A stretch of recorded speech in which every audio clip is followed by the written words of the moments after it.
আসসালামু আলাইকুম। এই ভিডিওতে এখন আমরা নবম শ্রেণীর ইংলিশ বইয়ের চ্যাপ্টার 6 থেকে লেসন 1.2 এর কাজটির সমাধান দেখব। শিক্ষার্থীরা, তার আগে চলো আমরা এই লেসনটির ডাইরেকশন বা নির্দেশনাটি দেখে নিই। Now in groups discuss and reflect on the steps you have followed to choose one from the alternatives. অর্থাৎ এখন দলে আলোচনা করো এবং বিকল্পগুলোর মধ্যে থেকে একটি পছন্দ করার জন্য যে ধাপগুলো অনুসরণ করেছো তা নিয়ে ভাবো। The following steps for making a choice are for your help. সিদ্ধান্ত গ্রহণের জন্য নিচের ধাপগুলো তোমার সুবিধার জন্য দেওয়া হলো। You can use them and add steps if you need them. তুমি এই ধাপগুলো অনুসরণ করতে পারো এবং প্রয়োজনে আরও ধাপ যুক্ত করতে পারো। Letter arrange the steps in the given flowchart. অর্থাৎ নিচের ফ্লোচার্টে ধাপগুলো সাজাও। And finally share your flowchart for making a choice with the class.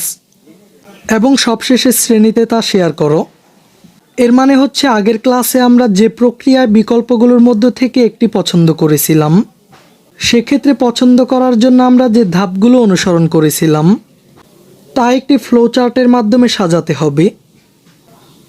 এখানে আমাদের সুবিধার জন্য কয়েকটি স্টেপস দেওয়া হয়েছে, প্রয়োজনে আমরা চাইলে আরও যুক্ত করে নিতে পারবো।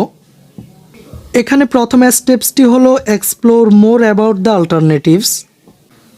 অর্থাৎ বিকল্পগুলো সম্পর্কে আরও অনুসন্ধান করো। আর দ্বিতীয়টি হলো আইডেন্টিফাই ইউর নিড। অর্থাৎ নিজের প্রয়োজন শনাক্ত করো। এরপর compare the advantage and disadvantage of the options.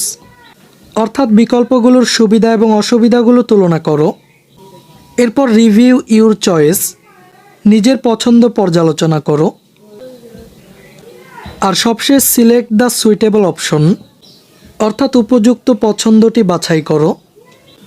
এখন আমাদেরকে এই ধাপগুলো ব্যবহার করে একটি ফ্লোচার্ট তৈরি করতে হবে।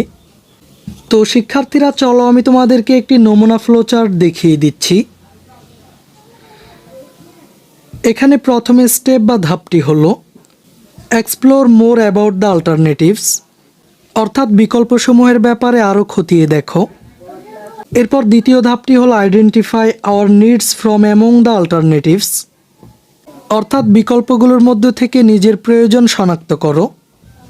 এরপর comparing the advantage and disadvantage of the options. অর্থাৎ বিকল্পগুলোর সুবিধা ও অসুবিধার তুলনা করো।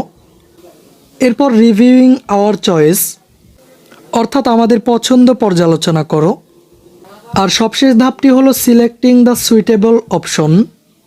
অর্থাৎ উপযুক্ত বিকল্প বেছে নাও। এই ক্লাসে এই পর্যন্তই। পরবর্তী ক্লাসে আমরা লেসন 2.1 এর কাজটির সমাধান দেখব। শিক্ষার্থীরা, এই ক্লাসটি তোমাদের কাছে কেমন লেগেছে তা আমাকে কমেন্ট করে জানিয়ে দাও। আর পরবর্তী সকল ক্লাসগুলো নিয়মিত পাওয়ার জন্য চ্যানেলটিকে এখনই সাবস্ক্রাইব করে রাখো। আচ্ছা, ঠিক আছে। Bye bye, tata, good bye, Gaya.